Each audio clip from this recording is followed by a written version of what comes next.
Good morning, শুভ সকাল বন্ধুরা। Welcome back to the channel Kaberi জীবন কথায় তোমাদের স্বাগত। কেমন আছো তোমরা গরমে? আমাদের তো অবস্থা খুবই খারাপ। এখানে মাসিরা কত টিপটাপ হয়ে আসে, তোমায় দেখাচ্ছি। তোমাদের দেখো, মেথি নেই ডালতি হ্যায় ক্যা? ও কিতনা সাজকে আয়। দেখো তোমরা কি সেজে আসে মাসিরা। রান্নাঘরে রান্না করব আজকে শুধু চিকেন আর ভাত। বাইরে ঝকঝক করছে রোদ্দুর। যাই হোক, এই দেখো চিকেনটা ম্যারিনেট করে রেখেছি। দীপঙ্কর একটু বেলায় বেরোবে, তাই খেয়েই যাবে। এই যে চিকেনটাকে ম্যারিনেট করে রেখেছি, তারপরে কি করব সব তোমাদের দেখাবো। এখানে চালও ভেজানো আছে। পেঁপেটা কাঁচা এনেছিল, তোমাদের দেখাই, পুরো পেকে গেছে। কত বড় পেঁপে। এবার এই সামনেটুকু একটু বাদ দিয়ে দিচ্ছি, কারণ যখন কাটতে গিয়েছিলাম পেঁপে মাংসে দেবো বলে, তখন দেখছি যে পুরোটাই পেকে গেছে। তা আমি খেয়ে নেবো। দীপঙ্কর বললো আমি খাবো না। ঠিক আছে, আমি খেয়ে নেবো। আমি পেঁপে খেতে ভীষণ ভালোবাসি জানো। দেখো পুরোটা একদম কি সুন্দর পেকে গেছে, পাকা পেঁপে হয়ে গেল না?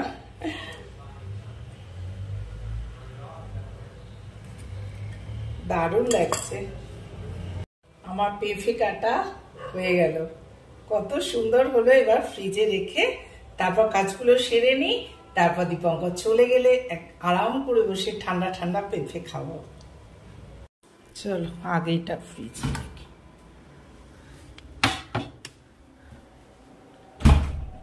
চিকেনের জোগাড় করে নিলাম। এই দেখো পেঁয়াজ, কারি পাতা আর কাঁচা লঙ্কা। ওখানে মাংস, এখানে কড়া বসে গেছে। এই অলিভ অয়েল দিয়ে করি আমি, সাদা তেলে করবে তোমরা।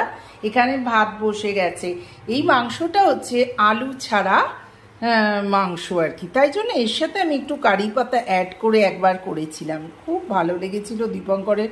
আজকেও বলছে আলু দিও না সোমা, এই যে কারি পাতা দিয়ে বানাও, ভীষণ সুন্দর হবে। যারা আলু ছাড়া মাংস খেতে ভালোবাসো তাদের ক্ষেত্রেও দারুণ হবে।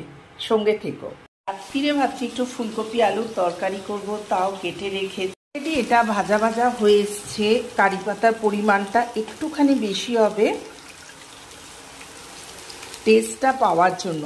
যারা কারি পাতা খেতে ভালোবাসো না বা এই গন্ধটা তোমরা সহ্য করতে পারো না, তাদের ক্ষেত্রে এটা করো না, কারণ এটা অনলি কারি পাতা দিয়েই হবে বেশি। আর কারি পাতা থাকলে শুকনো লঙ্কা সর্ষে থাকবে এর সাথে।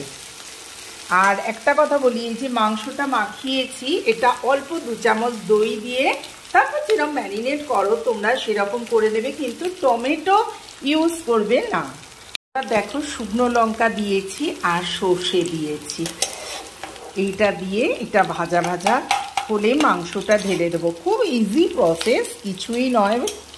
এটা আমি মাথা খাটিয়ে বার করেছি এবং খুব সাকসেস হয়েছি, তার জন্য দীপঙ্কর আবার খেতে চাইছে। মাংসটা ঢেলে দিলাম এর ভেতর,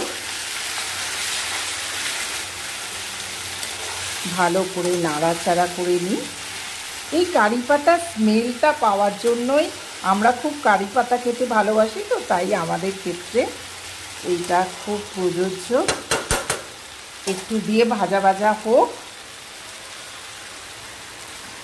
দেখো একদম গ্যাসটাকে সিম করে দিলাম। মাংসটা চাপিয়ে দিয়ে চলে এলাম নিজের খাবারের দিকেই। দেখো 3 চামচ ছাতু, একটু বিট নুন আর একটু চিনি নিয়ে নিয়েছি। এইটাই খাবো আজকে। আমন্ড বাদাম খেয়ে নিয়েছি। আর এখানে কি, এটা বল্লভপুরের রূপকথা জলসা মুভিজে চলছে। এই হচ্ছে ছাতুটা খেয়ে বেলা একটু পেঁপে খেয়ে নেবো, ব্যাস তাতেই হয়ে যাবে আজকের আমার ব্রেকফাস্ট। রোজ রোজ খেতে ভালো লাগে না বলো, একটু স্কিপ করতে ভালোই লাগে।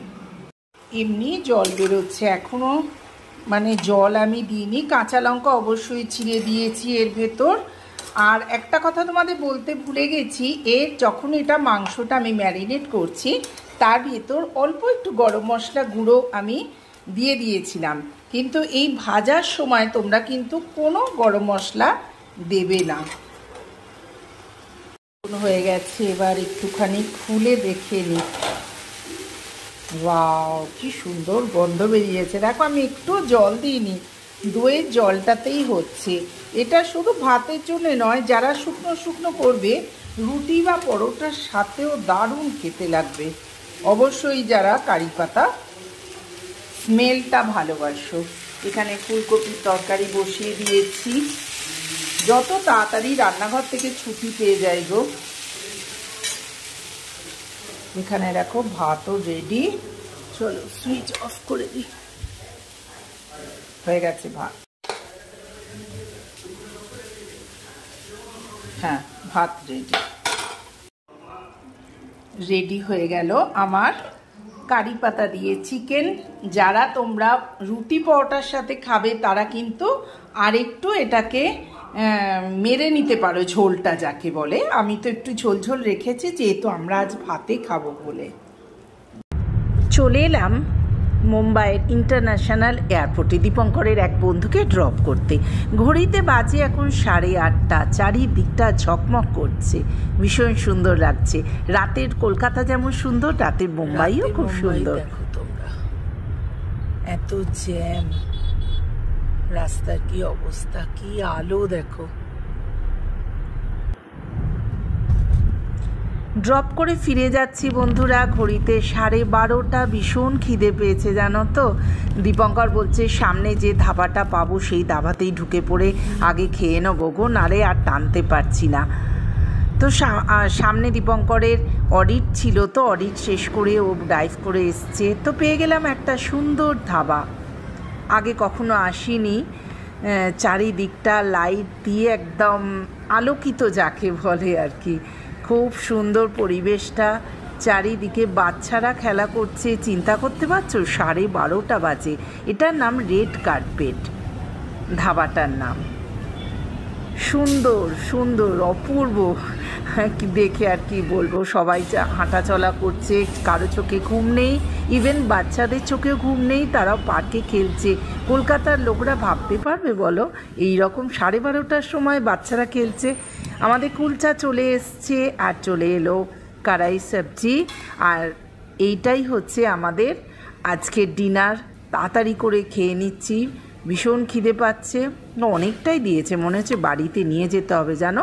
এর সাথে দীপঙ্কর লাইম সোডার অর্ডার দিল, একটু গলা না ভেজালে হয়। স্যালাড চলে এসেছে, পেট ভরে খেলাম, কি শান্তি জানো তো। এবার দীপঙ্কর গাড়ি আনতে যাচ্ছে, গাড়ি পার্কিংয়ের জায়গায় হেঁটে চলে গেল। আমি এখানে ক্যামেরা বন্দি করছি তোমাদের দেখানোর জন্য। চারিদিকটা ভীষণ সুন্দর, রাস্তার ধারে দেখতেই পাচ্ছ গাড়ি চলাচল করছে। এর ভেতরে একটা গিফট কর্নার আছে বন্ধুরা।